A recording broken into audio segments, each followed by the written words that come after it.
Dr. Nimi Kansal is a technical director for clinical chemistry and biochemistry genetics at Lal Path Labs. She is responsible for research, evaluation, and validation for all the frontline technologies and assays. She is also an NABL assessor, and she has delivered many talks at national and international levels. And happy to have Dr. Nimi. Welcome.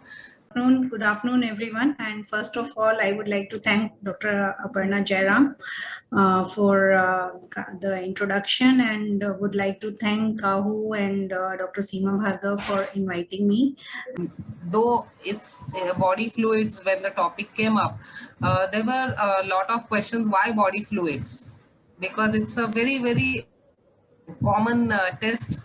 There are so many gray areas. So I have my question to you, Dr. Nimi, when you come with such a vast experience. Dr. Nimi, can you tell me are there any, I'm sure there are, but can you elaborate on the regulatory requirements on the body fluids?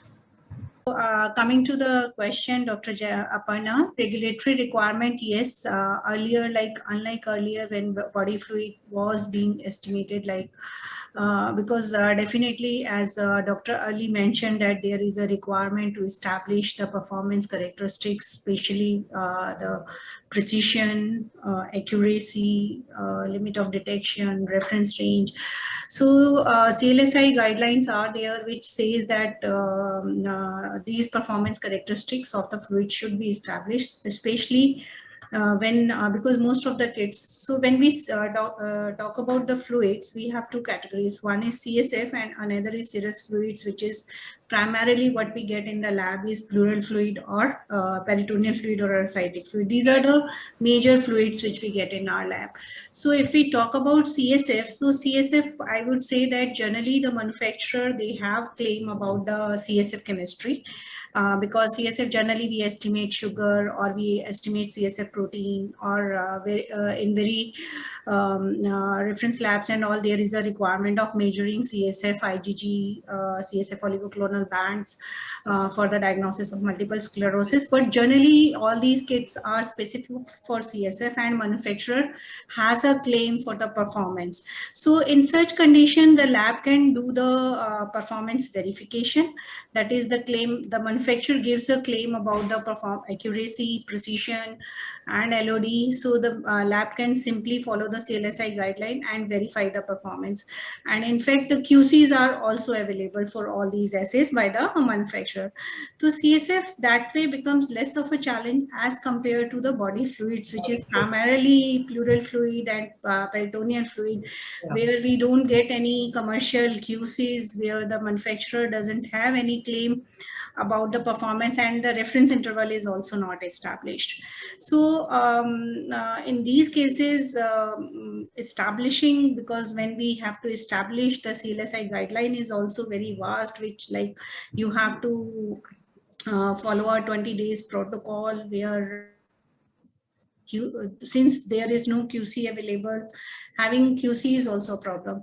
So the CAP guidelines, if we see that in the CAP checklist, there is a specific question about establishing performance of the body fluid. So what is also important, because when we talk about why it is important to establish performance in these body fluid, is that there is a fear of metrics interference, because the metrics of the body fluid is not very well known. So we don't know how the fluids will interfere when we use the method for which performance is not established.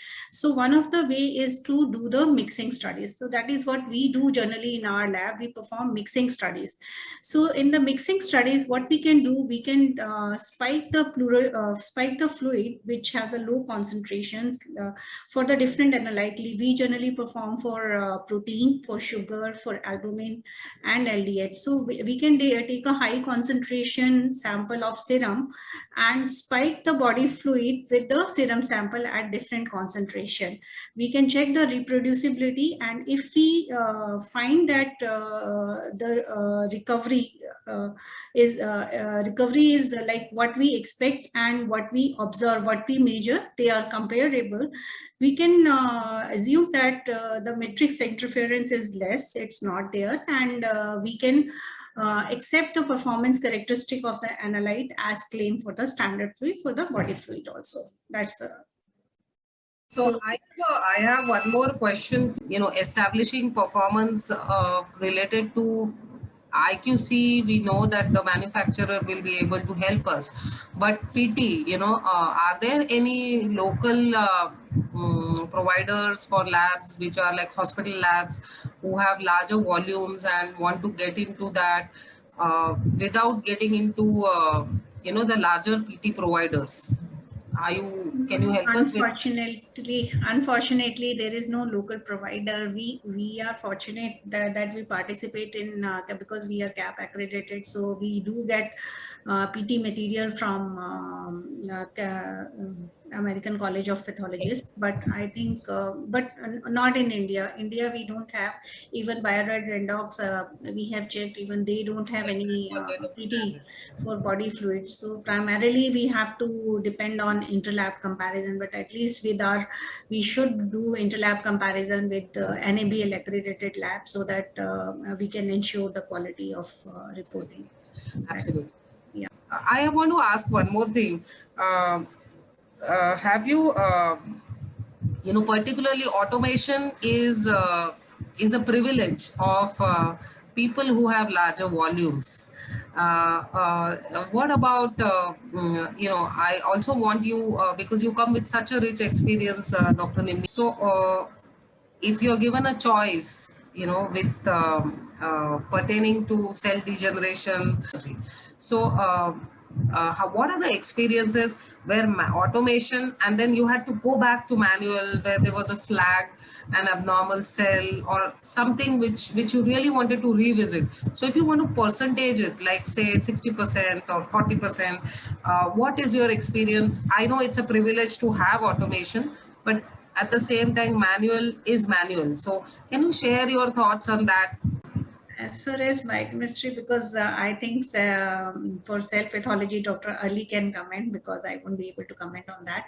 But as far as biochemistry is concerned, I think it's automation is always preferred because biochemistry can be done on a very small biochemistry analyzer also, where we can perform it easily. So I think that is not a constraint nowadays with the availability of all size analyzers. So automation on any day, we know that the chances of error are very, very less as compared to manual method. So any day it's preferred.